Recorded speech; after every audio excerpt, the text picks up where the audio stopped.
3, 2, 1. Team Marker, Disney Wish Review, guys. Get right to the action.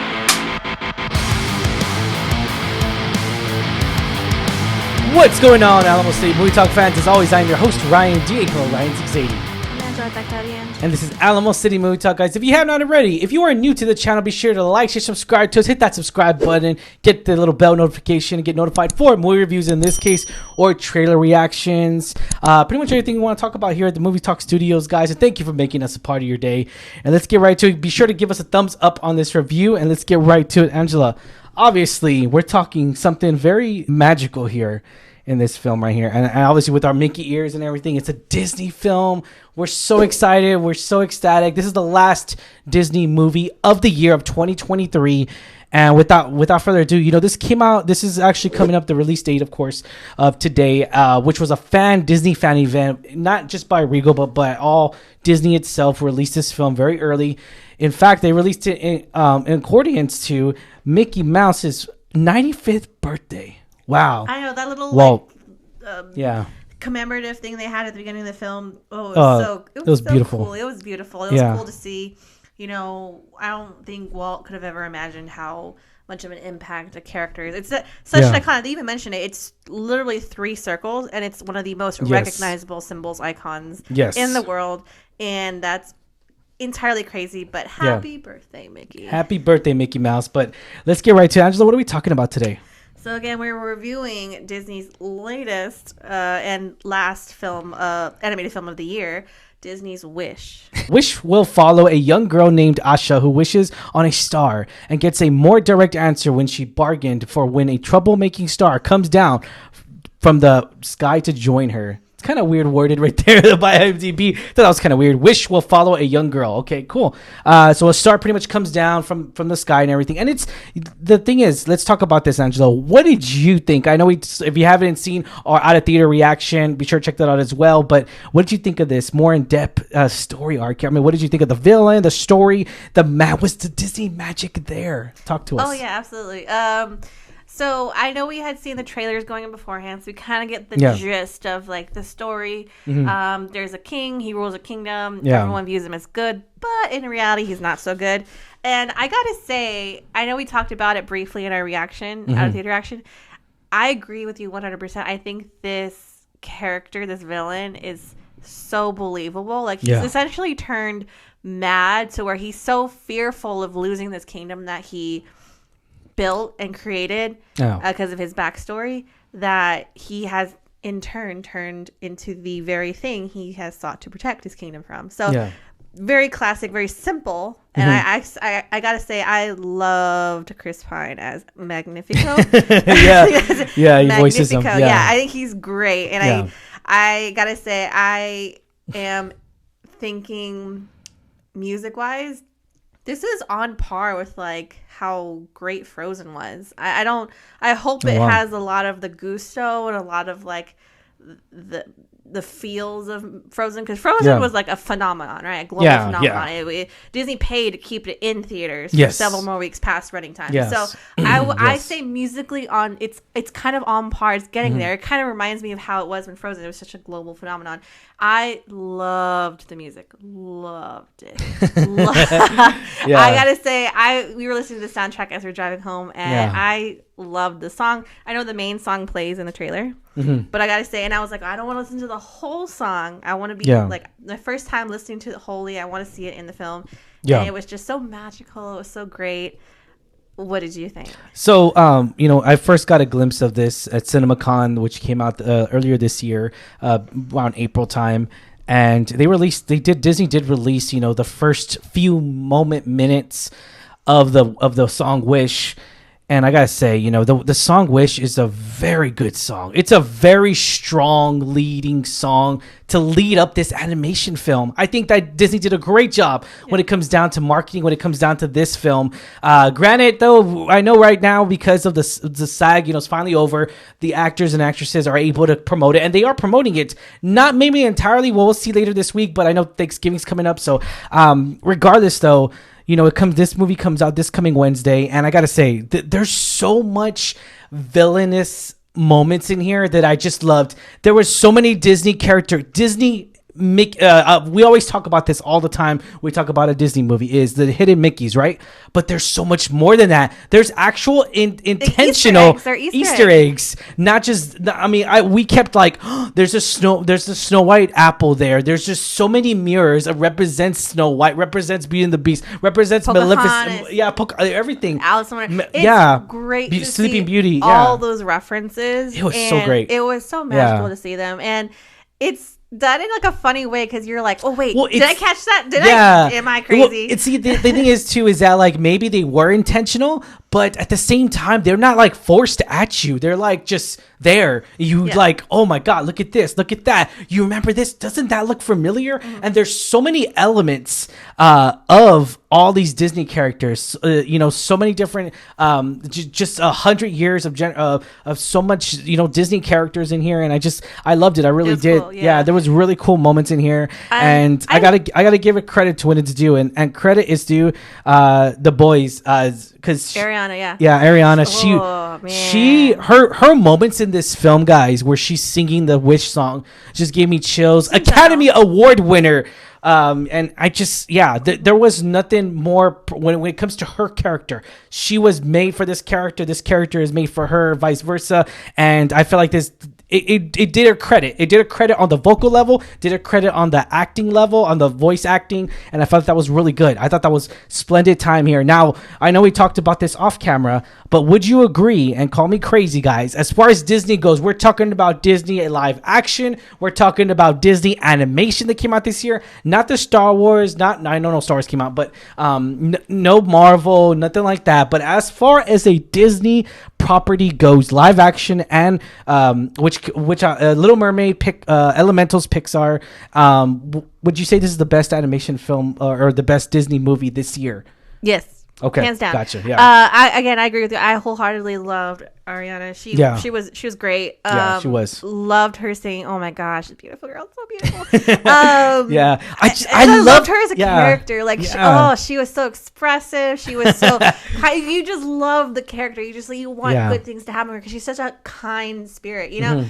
And I know all the princesses are, but there's just something about her that's just so relatable, and I really, really loved her as a character. But I think my favorite character in this whole film, it was quintessentially not any of the human characters. It was the star, right? And then also the goat Valentino. Alan Tudyk he's done so many Disney films. He's done so many Disney animated films. I mean, he's like Wesselton, he's Weaselton. Mm-hmm. He's done so many things. He's great as Valentino, but I gotta say the star. Yeah, I mean, he's also in Star Wars too, Alan. He the star. Yeah. Oh my goodness, that star is the cutest thing ever. I could see that as a marketable plot. Just selling it, making a squishmallow. I will buy 1 million of them. Yeah, that was good. So the star and Valentino are my favorites. They stole the show for me. I think the star stole the show, but I gotta say I absolutely loved the cast.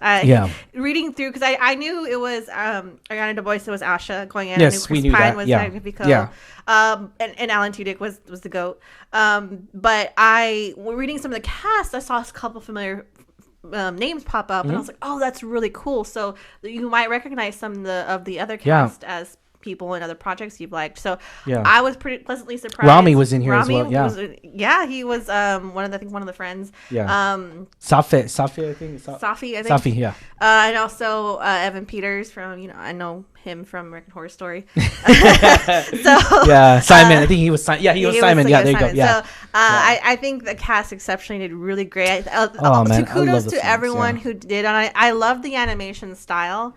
It was definitely different. It was different. Yeah, I was gotta say because it was more like a real, like it felt like it was trying to be like a real, but I don't know, it was just weird. I liked it because it kind of felt like you were in a storybook, like, which is the main concept of this story and everything, and it does reference so many different characters. Peter Pan, I mean, Alice in Wonderland, Pocahontas, I mean, you name it. It's Cinderella. All the movies, Cinderella, of course. Just there's so much Disney of this Disney movie in here, so much Disney Easter eggs in here, and I wish we probably missed some, and we probably missed a lot. And watching it a second time, we'll probably see even more of that. But yeah, definitely, this is definitely a movie to where I gotta say, and it comes to Disney, not just Disney, but Marvel as well, besides Thanos, besides all that, this was a really good damn villain.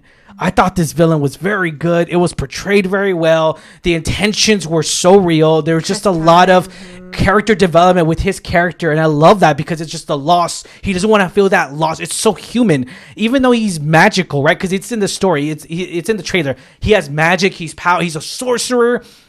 But not every sorcerer could control their powers, and not every sorcerer could control their emotions. And it didn't seem like that at all with this guy, as always. And so it was very real. It was very poetic in a way to where like you've seen it countless times, right? But at the same time, you get to see something a little bit more different here and a little bit more Chris Piney in a way. And I liked it. I liked his voice in it. I'm not gonna lie. I liked his voice. It was really good. There's a really good moments in here. And again, we go back to where the villain in here was just spot on good. And it doesn't. And I don't say that every day for a Disney animation film.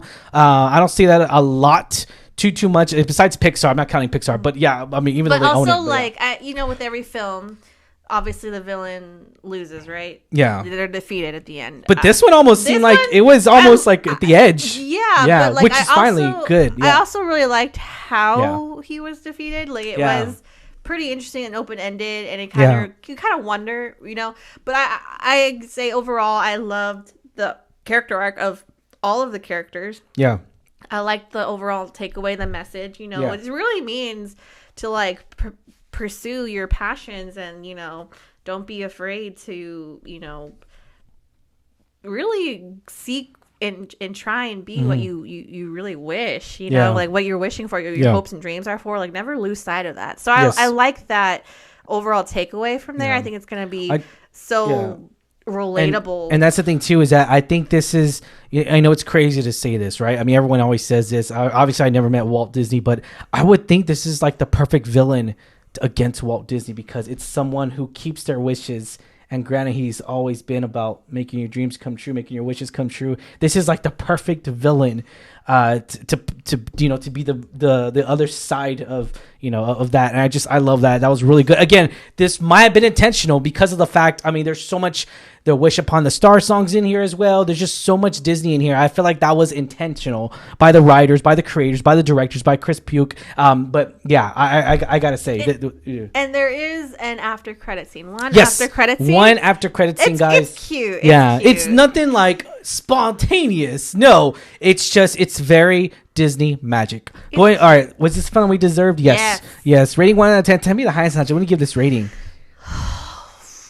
This is hard because I thoroughly enjoyed this film. I can't wait to see it again. I loved the music. The cast was they did such a good job. The cast and the crew. The animation was spot on. Everyone did a wonderful job. I will give it a 9 because it really struck home for like me, and I think a lot of y'all are gonna feel the same way. Again, with the message, and I really can't wait to see this again. Yeah, I can't wait to see this Disney character come into Disney World and everything. I can't wait to see her. I can't wait to see which, where she's gonna be at. Is she's gonna be at Epcot? It's gonna be at Disney World. It's gonna be at Disney World. Or like which Magic Kingdom? Which Disney park can she be at? That's the next question. That's true, because their countries in the Mediterranean. So I think it has Epcot. Spanish influences, although they don't say exactly where. So I could see her in Epcot. That'd be pretty cool. Yeah, definitely that will be, and just to see your character come to life and everything. Also the villain too. I want to see the villain. That'd be pretty cool. I mean, cool. I don't know. I might dress up with him for next Halloween. That's how much I love this villain. But Magnifico. All right, guys, thank you so much for making this a part of your day. Oh, I forgot. Oh yeah, so my rating of this film. I gotta say, after watching, we've been watching a lot of good movies today, right? And this is a totally different film here. The concept of it, everything. I didn't know what to expect out of this Disney movie. I was just like, you know what?